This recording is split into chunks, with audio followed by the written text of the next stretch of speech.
Okay, everybody ready for number 7 kick? This is one of your basics that you're going to use an awful lot. It's also known as a roundhouse kick. And this kick comes around. Make sure that it's coming around. A lot of teachers teach it to come up the middle. But when you come up the middle, basically all you're doing is pushing. So when you cock that knee out, you want it out to the outside. Pivot your foot.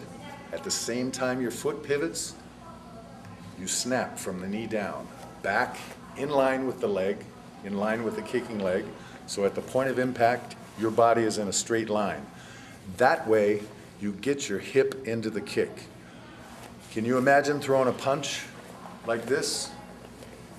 No, because it's all arm. You don't want to throw a punch like that. You want your hip into it. The same thing goes with kicking. So when you throw a punch, you turn your hip, correct? Turn that hip. Turn that hip. Same concept goes with kicking. So let's demonstrate one time. Okay, now take your stance. First thing to do is open the foot that's on the ground as far as you can comfortably. Now that foot is going to pivot so the toes face the opposite way his kick is going. At the same time it pivots, he's going to snap from the knee down. However, when he cocks his leg, he's going to cock his knee out in that direction. Correct, yeah. Then, from that point, he's going to pivot his foot the rest of the way, snap, and kick. 3 times. Ready? 1, 2,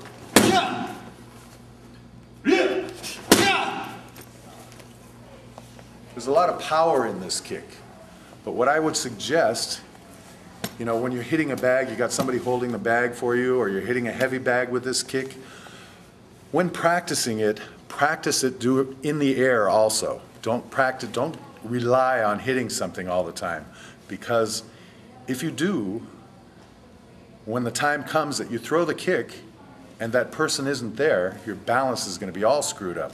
So it's really important to be able to throw the kick and miss your target and still have balance. This is done by keeping your back straight, synchronizing the pivot and the snap so they work at the same time. Boom, like this. That will help you keep your balance. So let's try it a couple of times without him hitting the bag.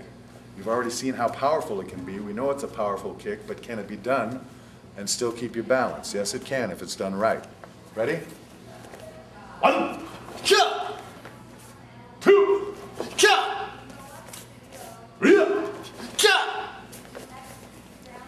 I might also add, in any kick that you throw, never be satisfied with just hitting your target. You always want to think through your target.